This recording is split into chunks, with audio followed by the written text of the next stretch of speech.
तो अभी हमारे किसी कैमरामैन के किसी प्रॉब्लम के कारण जो है मतलब वीडियो को दोबारा बनाना पड़ा।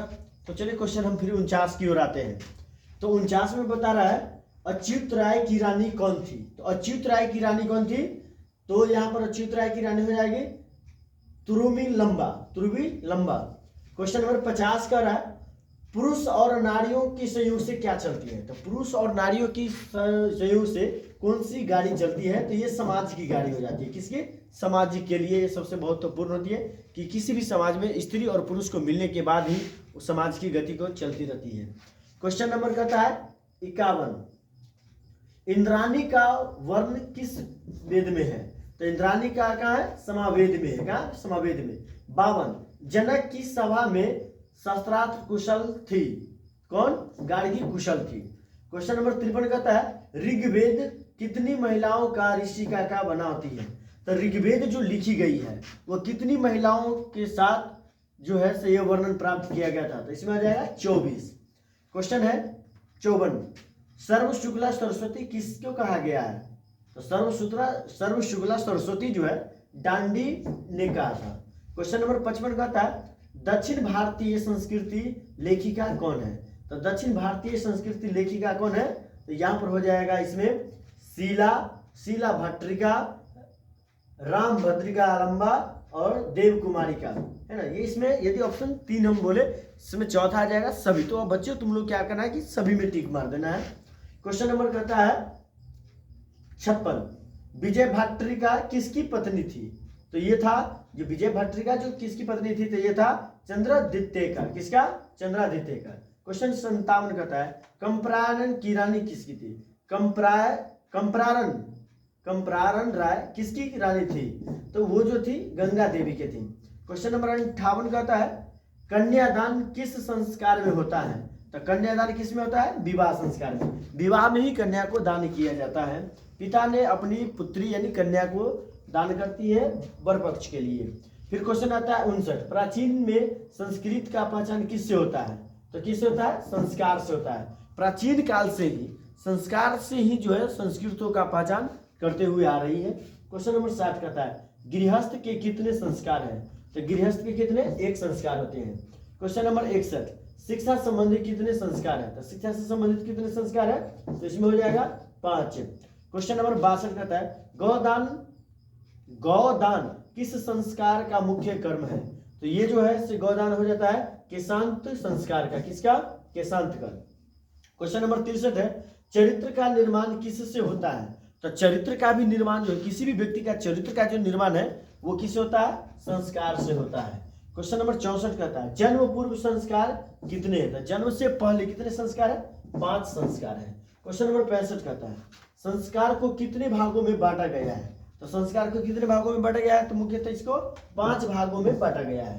क्वेश्चन नंबर कहता है 66 प्राचीन काल में शिष्य को क्या कहा जाता था। तो प्राचीन काल में शिष्यों को क्या कहा जाता, जो प्राचीन काल में जो गुरु के पास शिष्य जाकर के पढ़ते थे उनको क्या कहा जाता था, तो उनको जो है ब्रह्मचारी कहा जाता था। क्या कहा जाता था, ब्रह्मचारी। मरने के बाद कितने संस्कार है, याद कर लो बच्चों, कितनी मरने के बाद कितने संस्कार है। तो मरने के बाद सिर्फ एक संस्कार हो जाती है। कितने, एक संस्कार हो जाती है। क्वेश्चन नंबर 68 में बता रहा है सिंदूरदान कौन सी संस्कार है। तो याद कर लीजिए कि विवाह में सिंदूरदान होती है। तो सिंदूरदान कौन संस्कार हो जाती है, ये विवाह संस्कार में आ जाती है। क्वेश्चन नंबर 69 का है गर्भधारण करना कौन सा संस्कार है। तो गर्भधारण करना, जब महिलाएं गर्भधारण होती है, गर्भ में जब उसके बच्चे होते हैं तभी हो जाता है जन्म पूर्व संस्कार। कौन हो जाती है, जन्म पूर्व संस्कार। क्वेश्चन नंबर 70 कहता है भारतीय संस्कृति में कितने संस्कार हैं। तो भारतीय संस्कृति में जो है कुल कितने संस्कार कहा जाता है, तो इसमें है 16 गो संस्कार है। क्वेश्चन नंबर 71 में बता रहा है भिक्खन टोला गांव कहाँ है। तो भिक्खन टोला गांव कहाँ है, ये बिहार में ही है। कहाँ है, बिहार में, भारत के बिहार राज्य में है। क्वेश्चन नंबर 72 कहता है लक्ष्मी किसके पास जाती है। लक्ष्मी जो होती है धन की देवी जो कहा जाता है वो किसके पास जाती है। तो जो परिश्रमी व्यक्ति होती है, जो परिश्रम करता है, दिन रात एक के लिए रहता है, लक्ष्मी उसी के पास पहुंचती है ना। क्वेश्चन नंबर 73 कहता है भिक्खन टोला देखने के लिए कौन आया था।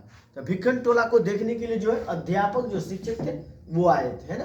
क्वेश्चन नंबर 74 कहता है कर्मवीर कहाँ के रहने वाला था।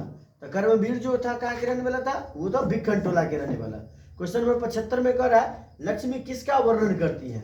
तो लक्ष्मी जो होती है, जो पैसा जो होती है, वो किसको वर्णन करती है? उद्योगपतियों को, जो बिजनेस करता है, जो मेहनत करता है, जो दिन रात एक करके जो पूंजी को अर्जित करता है, पैसे को अर्जित करता है या धन को अर्जित करता है, वो उद्योगपति के अंतर्गत आ जाते हैं। क्वेश्चन नंबर 76 कहता है आर्य समाज संस्था का संस्थापक कौन है? तो आर्य समाज का जो संस्थापना जो किए थे वह व्यक्ति थे स्वामी दयानंद। स्वामी दयानंद का मृत्यु कब हुआ था? तो 1945 में। शायद स्वामी दयानंद जी का मृत्यु कब हुआ? 1945 में। स्वामी दयानंद जी का जन्म कब हुआ था? 1824 में। स्वामी दयानंद जी का जन्म 1824 में। क्वेश्चन नंबर 79, स्वामी दयानंद घर छोड़कर कहाँ चले गए थे? तो स्वामी दयानंद जो है घर छोड़ करके मथुरा में चले गए थे। कहाँ चले गए थे? मथुरा, जहाँ भगवान श्री कृष्ण का राज चल था, वहां चले गए थे। क्वेश्चन नंबर 80 कहता है आर्य समाज का स्थापना कब हुआ था? आर्य समाज का स्थापना कब हुआ? 1875 में। क्वेश्चन नंबर 81 कहता है स्वामी दयानंद कौन थे? तो स्वामी दयानंद कौन थे? समाजोद्धारक, मतलब समाज सुधारक व्यक्ति थे, समाजों को सही रास्ते पर ले जाने वाले व्यक्ति थे। क्वेश्चन नंबर 82 कहता है बूढ़े व्याघ्र, व्याघ्र मतलब बाघ जो होता है, बूढ़े बाघ के हाथ में क्या था? तो वो था एक उपदेश था। क्या था? एक उपदेश। पथिक मतलब रास्ता होता है। क्वेश्चन नंबर 83 कहता है पथिक स्नान करने कहाँ गया था? पथिक मतलब राही होता है, रास्ता होता है। तो राही जो है, जो राह धर कर रास्ता जा रहा था व्यक्ति, वो स्नान करने कहाँ गया था? तो स्नान करने के लिए तालाब में गया था। कौन का इसमें है? ये हम लोग माने व्याघ्र पथिक में से जो है, जो वृद्धा बाघ जो है, जो पंडित से कहा जा रहा है, तो उसे कहता है कौन वंशहीन था? तो वंशहीन कौन था? क्योंकि बाघ बोला था पथिक से कि मैं वंशहीन हूं, न मेरे पास बेटा है, न बेटी है, न कोई है ना? तो वो जो है वंशहीन कौन था? तो वो बूढ़ा बाघ है ना। क्वेश्चन नंबर 85 कहता है शांति किससे स्थापित होती है? तो शांति परोपकार से। आप किसी को सहायता कीजिएगा, उसको क्या होगा? शांति मिलेगा। क्वेश्चन नंबर कहता है 86 अशांति से क्या होता है? तो अशांति से क्या होता है? तो अशांति से मानवता का विनाश होता है। जिसके पास शांति नहीं, अशांति है, तो उससे मानवता के क्या होता है? विनाश हो जाती है। क्वेश्चन नंबर 87 कहता है अशांति के कितने कारण हैं? अशांति के कितने कारण है? अशांति के मुख्यतः 2 कारण हो जाते हैं। क्वेश्चन नंबर 88 कह रहा है किसकी जय होती है? तो याद कर लीजिए, सत्य को हमेशा जय होती है। किसको? सत्य को हमेशा जय होती है, विजय होती है सत्य को। क्वेश्चन कहता है बहती नदी कहाँ मिलती है? तो जो नदी बह रही है वो कहाँ मिलती है? तो सरोवर में मिलती है। क्वेश्चन नंबर 91 में करा उपनिषदों की संख्या कितनी है? तो याद करो कि संस्कृत में उपनिषदों की संख्या 108 है। क्वेश्चन नंबर 91 कहता है किसकी जीत नहीं होती है? किसकी जीत नहीं होती है? असत्य की जीत नहीं होती है। क्वेश्चन नंबर 92 कहता है सत्य का मुख किस पात्र से ढका हुआ है? तो सत्य का मुख किस पात्र है? तो याद कर लीजिए बच्चों, हिरण्मयी पात्र से। किसका? हिरण्मयी पात्र से। 93 में कहता है उपनिषद किसका अंग है? तो उपनिषद किसका है? वैदिक का। क्वेश्चन नंबर 94 कहता है महान से भी महान क्या है? तो महान से भी महान और सूक्ष्म से सूक्ष्म क्या है? तो ये आत्मा हो जाती है। कौन है? आत्मा। क्वेश्चन नंबर 95 कहता है भारत किससे सदा शोभित है? तो भारत सबसे सदा किससे शोभित है? तो नदी से भी, पर्वत से भी और सागर से भी। तो बच्चों यहाँ पर 3 हम जवाब दे दिए और चौथा ऑप्शन आएगा सभी। तो आप क्या करेंगे कि सभी में टिक लगाएंगे। क्वेश्चन नंबर 96 कहता है किसके गीत देवता गाते हैं? तो भारतवर्ष ही एक ऐसा देश है जिसका गीत देवताओं भी गाते हैं।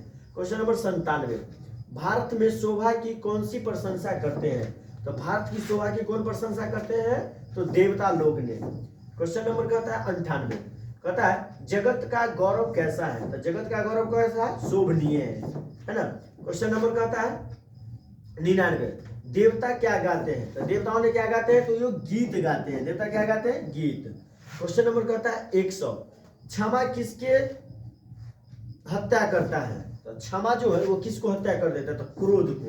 यदि किसी कारणवश किसी को आप कोई घटना हो गया, उसको क्षमा कर दिए तो गुस्सा आपका क्या होता है? शांत हो जाती है, यानी क्रोध को समाप्त कर देती है।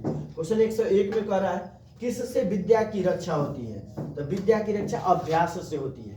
अभ्यास करने से यदि कोई भी चीज को बार बार अभ्यास किया जाए तो उसको क्या होता है कि वो स्मरण नहीं होता है। कहा भी गया है एक दोहा ने कि करत करत अभ्यास के जन्मत हुए सुजान रसरी आवत जात है सिल पर परत निशान। कोई भी चीज को बार बार अभ्यास करने से बिल्कुल कन्फर्म हो जाती है। क्वेश्चन नंबर 102 कहता है नीति श्लोक के रचनाकार कौन है? तो नीति श्लोक के रचनाकार है महात्मा विदुर ने। कौन? महात्मा विदुर ने। 103 नंबर क्वेश्चन है बिना बुलाए कौन आता है? किसी भी काम में यदि किसी भी जग प्रयोजन में यदि कोई बिना बुलाए आ जाते हैं उस व्यक्ति को मूर्ख समझा जाता है। क्या समझा जाता है? मूर्ख। किससे सुख प्राप्त होती है? तो सुख प्राप्त होती है अहिंसा से। अहिंसा से सुख प्राप्त होती है। घर की शोभा कौन करती है या घर की लक्ष्मी कौन है? तो घर की लक्ष्मी या घर की शोभा बढ़ाने वाली स्त्री होती है। क्वेश्चन नंबर 106 कहता है उत्तम शांति क्या है? तो उत्तम शांति वही है जो आप किसी को क्षमा कर देते हैं, ये सबसे उत्तम शांति मिलती है। 107 में कहता है शुभ कौन है? तो सतत प्रियवादी है। शुभ कौन है? सतत प्रियवादी है। क्वेश्चन नंबर 108 में कहता है परपीड़न से हमें क्या मिलती है?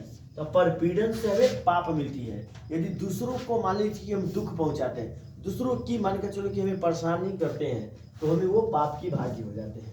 क्वेश्चन नंबर 109 में कहता है सीता रामचंद्र जी का कौन थे? तो सीता जो थी रामचंद्र जी का कौन थे? पत्नी थे। कौन? पत्नी थे। क्वेश्चन नंबर 110 में कह रहा है मंदाकिनी नदी कहाँ है? तो बच्चों याद कर लो कि मंदाकिनी नदी उत्तर प्रदेश के चित्रकूट में है। कहाँ है? चित्रकूट में।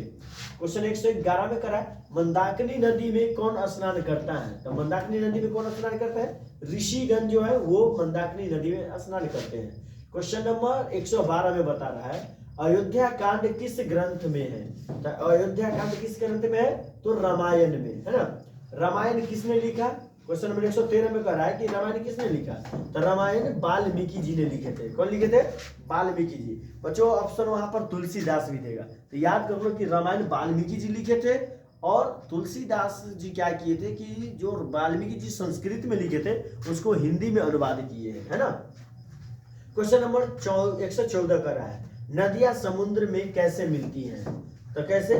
नाम और रूप को छोड़कर सभी में वो क्या करती है? मिल जाती है। क्वेश्चन नंबर 100 कहता है कह किस शब्द का रूप है? तो कह जो है वो किस शब्द का है?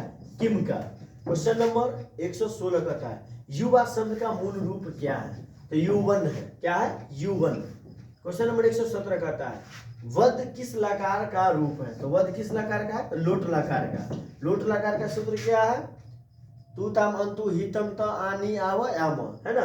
एगो है लट लकार, तो लट लकार का सूत्र होता है तीत अंति सीत आमी आव आम, है ना। बच्चों ये फॉर्मूला याद कर लेना, सूत्र जो संस्कृत है याद कर लेना। क्वेश्चन कहता है 118 अ और ई के मिलने से कौन सी नया वर्ण बनता है? तो जब अ को और ई को हम जोड़ेंगे तो ए का निर्माण हो जाता है। किसका निर्माण होता है? ए का। क्वेश्चन नंबर कहता है 119 भाग्योदय में कौन सी संधि है? तो भाग्योदय में जो होती है गुण संधि है। भाग्योदय मतलब क्या ना, किसी का भाग उदय हो गया तो हो गया। क्वेश्चन नंबर 120 कहा जा रहा है महाजोर ईसा। तो महाजोर ईसा यह कौन सी संधि है? तो महाजोर ईसा के जब हम संधि जब हम जोड़ेंगे तब हो जाएगा महेशा। कौन हो जाएगी? महेशा।